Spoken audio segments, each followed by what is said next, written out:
Hi everybody, this is Heidi from HeidiHomesteads.com, and I wanted to ask you a question. What do you do when your water runs out? Have you ever thought about that? Like, what would you actually do if you didn't have water coming to your home?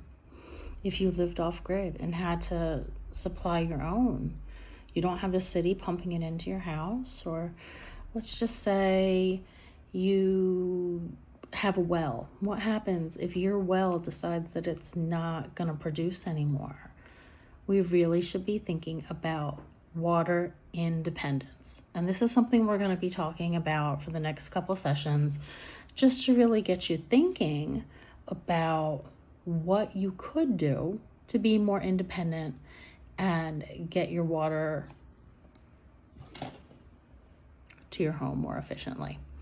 So, one of the first things I wanted to talk about was rainwater harvesting. The first part of that really comes down to, how are you going to get your rainwater? Are you going to put it in a barrel? Are you going to filter it? Do you want to save multiple barrels? There are lots of different things that you can do for your rainwater. And I mean, when you get your water, you might think about water filters, or purchasing some rain barrels, maybe a tank to put it in. And then it comes into something called an atmospheric water generator, where you can pull directly from the atmosphere to have your own water and have your own supply and not be dependent upon anyone else. You also might consider a water pump. You're going to have to find a way to filter your water, because it could be that you need it for more than just watering your plants. You might need it for drinking or bathing. And there are a lot of places around the world that do not have clean, suitable water for drinking. So we really need to think about those things. You also need to think about emergency water storage. So if for some reason, oops, my kitty is climbing on me. You want to see her? Here she is. Carmel, say hi. Carmel, say hi.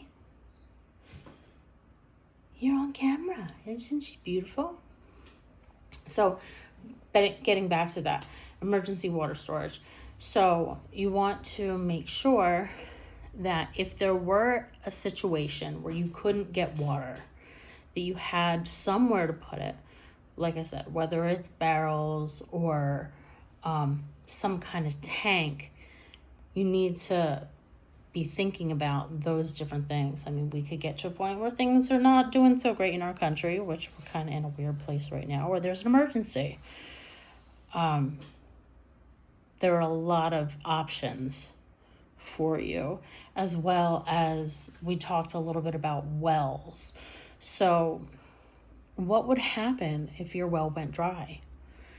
You really need to think about how to approach keeping your water supply stable, clean, and secure. And once you have that in a stable place where it's clean and ready to go, and you can use it for all the needs that are unique to you and your homestead or your home, you need to think about irrigation as well. So how are you going to get it from your storage to your plants? So take some time, think about it. If there's a specific topic you know a lot about or you don't know a lot about, drop it in the comments and I'd be happy to answer any questions. Next time we get together, we're going to talk a little bit more about rainwater harvesting. So thanks again. Thank you for visiting me. You can always stop by my webpage or my other socials, HeidiHomesteads.com, and I'm so excited to talk tonight. Have a great one, and we'll see you soon. Bye.